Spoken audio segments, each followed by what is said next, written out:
সম্মানিত হাজির, আল্লাহ তাআলা আরেকটি আয়াতের কারিমার ভিতরে সুন্দর করে বলছেন। আল্লাহ বলছেন, মাইয়াশফা শাফাআতান হাসানাতান ইয়াকুল লাহু নাসিবুম মিনহা ওয়া মাইয়াশফা শাফাআতান সাইয়্যাতান ইয়াকুল লাহু কিফলুম মিনহা। আল্লাহ তাআলা কুরআনুল কারীমের ভিতরে সূরা আন-নিসার ভিতরে 85 নম্বর আয়াতে খোলসা করে বলেছেন, আল্লাহর কোরআনের কথা কি গোপন আছে? সবাই কথা বলবেন, গোপন আছে? আমি কিছু কিছু সময় আপনাদেরকে বলি যে এই কথাটা সত্য হওয়ার পরেও যারা চুপ থাকে তারা কিন্তু মিথ্যা আশ্রয় দেয়। ঠিক আছে না? আমি যদি আপনাদের প্রশ্ন করি যে আমাদের নবী 63 বছর বয়সে কোনোদিন মিথ্যা কথা বলেছে? এখন এখানে কেউ যদি বলে না, তাহলে সে অবশ্যই স্বীকৃতি দিল যে বলেছে, নাকি? কথাটা তাই হয় না? কিছু কিছু সময় চুপ থাকলে গুনাহ হয়। এই যে আমি বললাম নবী 63 বছর বয়সে মিথ্যা কথা বলেছে, আপনারা বললেন না। এখন যারা চুপ থাকলেন, এই চুপ থাকা গুনাহ না? আসলে কি আমাদের নবী মিথ্যা কথা বলেছেন? তাহলে কিছু কিছু সময় চুপ থাকতে নেই, চুপ থাকলেও গুনাহ হয়, আর কিছু কিছু সময় উত্তর দিলেও গুনাহ হয়।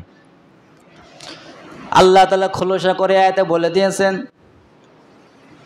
এই সমাজ থেকে জুলুম উৎখাত হওয়ার পরেও আজকেও যারা জুলুমবাজদের উপরে এই মনটা টান আছে, মনের সাথে মন লেগে আছে, এখনো পর্যন্ত তাদের সাথে মনের সাথে মন লেগে আছে, তাদেরকে আল্লাহ তাআলা বলছেন, মাইয়াশফা শাফাআতান হাসানাতান ইয়াকুল লাহু নাসিবুম মিনহা। আল্লাহ তাআলা বলছেন, যে ব্যক্তি কল্যাণ ও সৎ কাজের মানুষদের উপরে সাপোর্ট করবে, রায় দিবে, ভোট দিবে, মন টানবে, ভালোবাসবে, আত্মীয়তা করবে, তারা ওই সৎ কাজ করার মতনই সওয়াব পাবে। বলেন সুবহানাল্লাহ। আপনার মনে হয় অমুক ব্যক্তির দ্বারা রাষ্ট্র গঠন হলে, রাষ্ট্র সংস্কার হলে ভালো থাকবে। আপনার যদি মনে হয় ওই ইসলামী আন্দোলন যদি পার্লামেন্টে কায়েম হয়ে যায়, তাহলে আপনার অন্তরে জাগে মনে হয় বাংলাদেশের মানুষ আনন্দে থাকবে, শান্তিতে থাকবে, জুলুম হবে না, অত্যাচার হবে না, সবাই সমানভাবে থাকবে, সবাই এক পরিবারের মতো বাংলাদেশে বসবাস করবে। আপনার যদি মনে হয় আর আপনি তাকে যদি ভালোবাসেন, তাকে যদি ভোট দেন, সামর্থ্য দেন, আত্মীয়তা করেন, আল্লাহ তাআলা বলছে সেই ব্যক্তি সংস্কার করে ভালো কাজ করে যে সওয়াব পাবে, আপনাকে ভোট দেওয়ার মাধ্যমে আল্লাহ তাআলা ওই সওয়াব আমল নামায় দিবে। বলেন সুবহানাল্লাহ। আমি বানালাম এই আয়াত, সূরা নিসার 85 নম্বর আয়াত। তার পরবর্তী খণ্ডতে আল্লাহ তাআলা বলছেন, ওয়া মাইয়াশফা শাফাআতান সাইয়্যাতান ইয়াকুল লাহু কিফলুম মিনহা। পরবর্তীতে আল্লাহ তাআলা বলছেন, অমুক ব্যক্তির যারা যদি ভোটের মাধ্যমে রাষ্ট্র গঠন হয়ে যায়, অমুক ব্যক্তি যারা, তোমাকে যদি মনে হয় ও ক্ষমতায় গেলে বাংলাদেশটা বিশৃঙ্খলা সৃষ্টি হয়ে যাবে, বাংলাদেশের মানুষ জুলুমে পদার্পণ হয়ে যাবে, বাংলাদেশের মানুষ অভাবে ভুগবে, বাংলাদেশের মানুষে অনেক কষ্টে থাকবে, অমুক ব্যক্তি গেলে তোমাকে অন্যায়ভাবে মারবে, ওই ব্যক্তির পরে যদি তুমি সাপোর্ট করো, ভালোবাসো, আত্মীয়তা করো, ভোট দাও, তাহলে ওই ব্যক্তি সংস্কারে যে যে খারাপ কাজগুলো করবে, ওর যা গুনাহ হবে পরবর্তী সেক্টরে ফিলাক্সিক লোড হয়ে তোমার আমল নামায়ও গুনাহ জমা হয়ে যাবে। বুঝতে পেরেছেন? এটা আল্লাহর কথা। তাহলে তাদেরকে বললাম, এখনো পর্যন্ত যারা জালেমদেরকে সাপোর্ট করছেন, মনে প্রাণে অন্তর দিয়ে ভালোবাসছেন যে না। ডক্টর ইউনূস সাহেব বলেছেন, ডক্টর ইউনূস বলেছেন, এই যে নারী হত্যা, এই 24-এর হত্যা, এই যে গুম করা, এই যে আয়নাঘর, আরও এই যে ওই সেনাবাহিনী মেরেছিল পিলখানা, এই সব দেখেও পরেও যদি বলা হয় আপনার আগেরটাই ভালো ছিল, তাহলে আপনি হলেন দেশের আবর্জনা।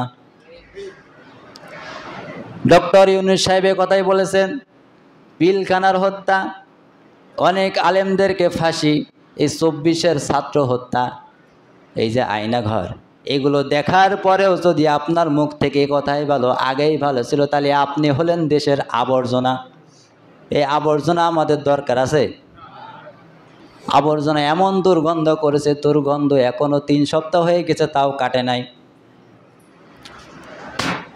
এজন্য আল্লাহ তাআলা বলছে, ওয়া মাইয়াশফা শাফাআতান সাইয়্যাতান ইয়াকুল লাহু কিফলুম মিনহা। যারা ওই খারাপ কাজে আদেশ দিবে, খারাপ কাজে সমর্থন করবে, খারাপ কাজকে উপরে তুলতে চায়, যারা ভোট দিবে, সামর্থ্য করবে, ওই খারাপ কাজ করে যে ব্যক্তি সে যে গুনাহ পাবে আপনি সাপোর্ট দেওয়ার কারণে, ভোট দেওয়ার কারণে, ও যা গুনাহ হবে আমল নামায় আপনারও সেই গুনাহ আল্লাহ দিয়ে দিবেন। তাহলে সেই কাজে আমরা যেতে চাই? আমরা এমন কাজে যাব, এমন মানুষকে সাপোর্ট করব যে সে যদি রাষ্ট্র গঠনের সংস্কারে চলে যায় তাহলে উনার দ্বারা আমাদের জাতিসংঘ সব ভালো থাকবে, শান্তিতে থাকবে, এমন মানুষকেই আমরা প্রতিনিধিত্ব করতে চাই নাকি? আমরা এই যে 52 বছর আপনারা অনেকে দেখেছেন, আমার বয়স কত? হয়তো 23 বছর, বেশি না, হয়তো মনে করবেন না মেলা বয়স, হয়তো 22, 22.5 নাই 23 এরকম। এর আগে তো খবর আমি জানি না। আর বুদ্ধিজ্ঞান তো হয়েছে মানে কয় বছর। যাই হোক, এই 52 বছর ধরে যারাই দেশটা চালিয়েছেন, বলছে কেউ খালা চালিয়েছে, বাবু চালিয়েছে, দাদা চালিয়েছে, চাচা চালিয়েছে, ভাই চালিয়েছে, কাঙ্ক্ষিত মানে শান্তি এ দেশে আসে নাই। সব চালানো দেখেছি আমরা, না দেখেন নাই? আপনাদের কাছ থেকে আমি সাপোর্ট চাচ্ছি, সব চালানো দেখেছেন না? শান্তি এসেছে কাঙ্ক্ষিত মানের? একটা দেখতে বাকি আছে, আমরা দেখতে চাই এই কোরআন দিয়ে দেশ চালালে কেমন দেখা যায়, বলেন? এটা দেখার বাকি আছে। আমরা রাজি আছি না নাই? আল্লাহ তাআলা যেন এই আল কোরআন দিয়ে দেশ চালানো আমাদের এই দুচোখে দেখে মৃত্যুবরণ করান, বলেন আমিন। সম্মানিত হাজিরিন, তাহলে জালেমরা হলো আল্লাহর মামলার আসামি। কার মামলার আসামি?